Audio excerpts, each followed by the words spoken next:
Hello dears, എല്ലാവർക്കും പുതിയൊരു വീഡിയോയിലേക്ക് സ്വാഗതം. അപ്പോൾ നമുക്ക് നേരെ വീഡിയോയിലേക്ക് പോവാം. ഇതേപോലത്തെ വലിയ ആഭരണങ്ങളൊക്കെ ഉപയോഗിക്കുന്നവരാണെങ്കിൽ അത് പെട്ടെന്ന് തന്നെ കറുത്ത് പോകും. നമ്മൾ വാങ്ങി ഒരു 2 മാസമൊക്കെ കഴിയുമ്പോഴേക്ക് തന്നെ ചിലപ്പം കറുത്ത് പോകും, ചിലർക്ക് രാപ്പനി ഉള്ളവർക്ക് കറുത്ത് പോകും. അതേപോലെ തന്നെ ഉപ്പ് വെള്ളം തട്ടുമ്പോൾ പിന്നെ നമ്മുടെ വേർപ്പൊക്കെ തട്ടുമ്പോൾ നല്ല രീതിക്ക് തന്നെ അത് കറുപ്പ് പോകും. അങ്ങനെ കറുത്ത് പോകുന്നതൊക്കെ നമുക്ക് എളുപ്പത്തിൽ തന്നെ പുത്തനാക്കി എടുക്കാൻ വേണ്ടിയിട്ട് ഒരു പാത്രത്തിലേക്ക് 1 ഗ്ലാസ് വെള്ളം വെച്ച് കൊടുക്കുക. അതിലേക്ക് 1 സ്പൂൺ അളവിൽ സോപ്പ് പൊടി ഇട്ട് കൊടുക്കുക.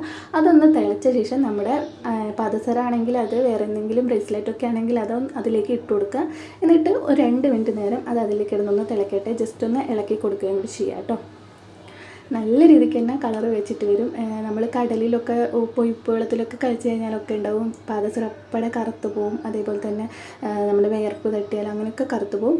അതിന് ശേഷം അതൊന്ന് തിളച്ച ശേഷം ഫ്ലെയിം ഓഫ് ചെയ്തിട്ട് അതൊന്ന് മാറ്റി വയ്ക്കാം. പിന്നെ വേണ്ടത് ഒരു ബ്രഷും കുറച്ച് കോൾഗേറ്റും ആണ് കേട്ടോ. വെള്ള കോൾഗേറ്റ് ഉണ്ടെങ്കിൽ അത് തന്നെ എടുക്കുക. എന്നിട്ട് നമ്മുടെ പാദസരം ഈ ഒരു കോൾഗേറ്റും ബ്രഷും വെച്ചിട്ട് അതേപോലെ ഒന്ന് തേച്ച് കൊടുക്കാം.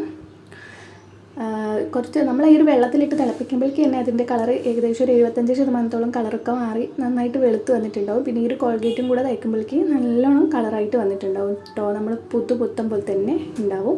അപ്പോൾ അതാ ഞാൻ നന്നായിട്ട് വേറെ വെള്ളത്തിലൊക്കെ ഒന്ന് ക്ലീൻ ചെയ്തെടുത്തിട്ടുണ്ട്. നല്ല രീതിക്ക് തന്നെ കളർ വന്നിട്ടുണ്ട്. ഇത് അത്യാവശ്യം നല്ലോണം കറുത്ത് പോയിട്ടുണ്ടായിരുന്നു. ഒന്നാമത് ഇവിടെ ഉപ്പ് വെള്ളമാണ്, അതുകൊണ്ട് തന്നെ ഇതൊക്കെ അങ്ങനത്തെ വെള്ളീൻ്റെ എന്തൊക്കെയൊക്കെ ഉണ്ടെങ്കിൽ പെട്ടെന്ന് തന്നെ കറുത്ത് പോവും. അപ്പോൾ ഇങ്ങനെയാണ് ഞാൻ ചെയ്യാറ്. നല്ലോണം തന്നെ വെളുത്ത് വന്നിട്ടുണ്ട്. അപ്പോൾ ഈ ഒരു ടിപ്പ് എല്ലാവരും ഒന്ന് ട്രൈ ചെയ്ത് നോക്കാം. ഇഷ്ടമായിട്ടുണ്ടെങ്കിൽ വീഡിയോ ലൈക്ക് ചെയ്യാൻ വേണ്ടി മറക്കരുത്. താങ്ക്